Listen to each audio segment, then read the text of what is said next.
this is the latest in our interviews, Sustainability Matters at RSM. I'm here with Willem Ferwerda, RSM's new Executive Fellow in Business and Ecosystems. Now, he studied tropical ecology and environmental science, and he'll be part of RSM's efforts towards educating future business leaders on protecting and restoring the planet's ecosystems. So our first question to Willem is, why should a business school be concerned about biodiversity and ecosystems? The answer is quite easy. If business schools and future business leaders will not work on this topic, finally the business will be finished. There will be no business, no economy and no people. And let's put it bluntly, the economy and what companies are doing is bringing profit by making products and so on, and jobs and welfare. When you really look to all these different steps, it all comes back to what they can get out of the ecosystem.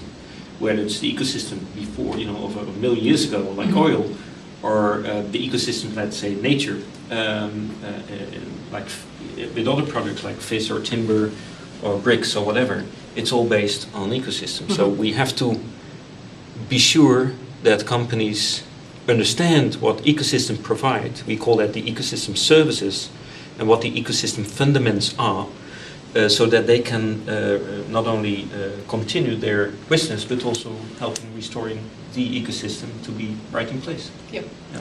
And so, which areas of business education, where can more learning about ecosystems, planetary boundaries and biodiversity have the greatest beneficial effect? First of all, it's important that students here are going to understand what an ecosystem is, how it works. They don't have to become all ecologists, but I think ecology, or learning about ecology, it will be fundamental for new future business leaders as well. The word economy and ecology coming from the same root, which is oikos, it means house.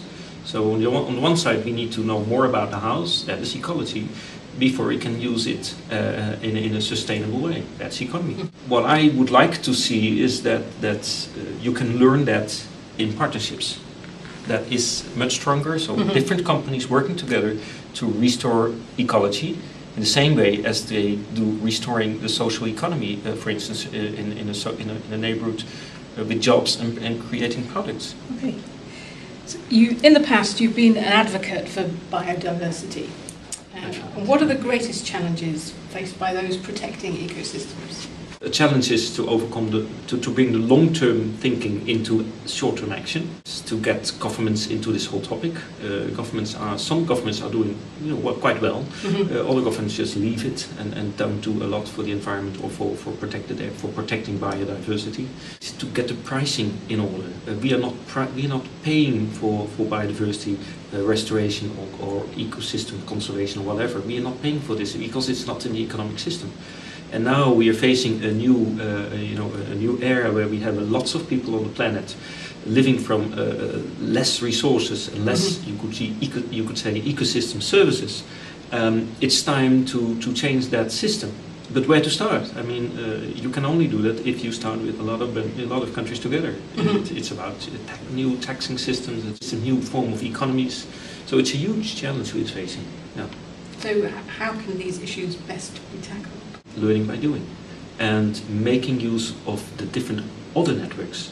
And that's why I joined as an executive fellow also this business university. I think the business schools have a challenge here. It's not yet in the curriculum, and I foresee that ecology will be a very important topic for the coming decades, probably the most important topic for the coming decades, to understand real sustainability. And finally, a question about the Leaders for Nature business network that you've set up. What role can the Leaders for Nature play in safeguarding biodiversity and ecosystems? Now, the Leaders for Nature network is a network under IUCN, and I founded it at the IUCN office here in the Netherlands.